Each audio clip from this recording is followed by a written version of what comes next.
Hey everyone, welcome back to another science sessions here at the Children's Science Explorium. My name is Sean, and today I'm here to teach you all about force and motion. Today I want to investigate how things move, such as some things can move fast and others can move slow. And I also want us to observe how things can change motion based on a push or a pull. All right? So let's get started by learning a few things.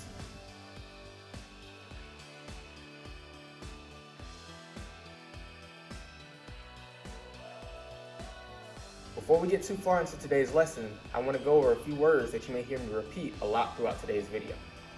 The first one is going to be force. Now, force is a push or a pull on an object. The second word I want to go over is motion. Motion is a change in position of an object when you apply a force to it. The last key word I want to go over today is gravity. Now, gravity is an invisible force that pulls objects toward the ground and towards each other. Gravity keeps us from flying into space, kind of like this.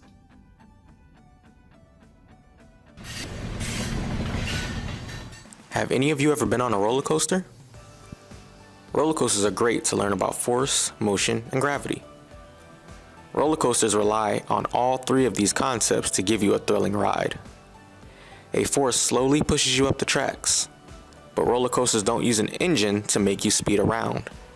Instead, they are completely driven by the force of gravity. Once you reach the top of the tracks, gravity pulls you back down and sends you in motion rather fast back towards Earth.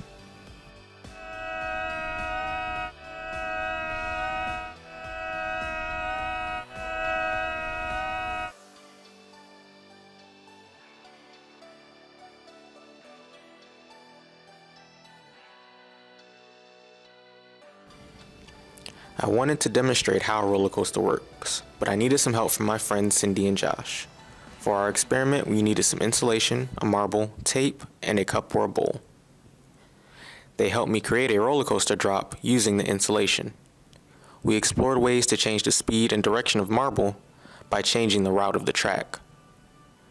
We asked ourselves questions like, what will make our marble move faster? What effects would adding a second hill have? And we also wondered if Cindy pushing the ball down instead of just dropping it would affect how it moved. Sometimes our marble would fly off track, and it would be because of how gravity pulled the marble down the track. But with enough small changes, we eventually got it to consistently land in the bowl.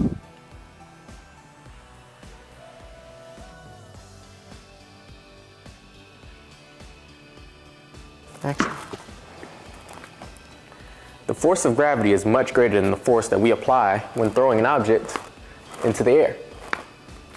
Here's an activity you all can try at home to test your knowledge on gravity.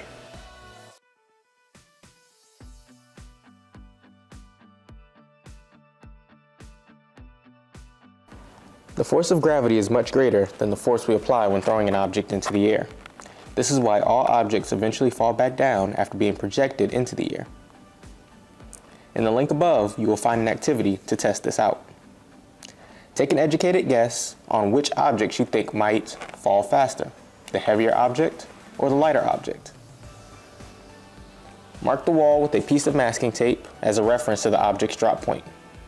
Measure the height from the floor to the tape, and then try dropping different things.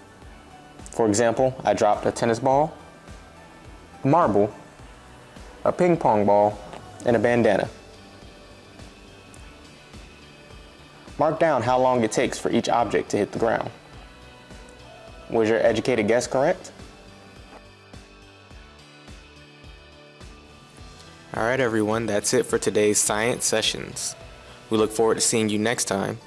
Please visit our website www.sugarsandpark.org/school-programs, and with the parents' permission, you can download the worksheet that corresponds with today's lesson in order to test your knowledge. We look forward to seeing you here next time at the Children's Science Explorium. See you later.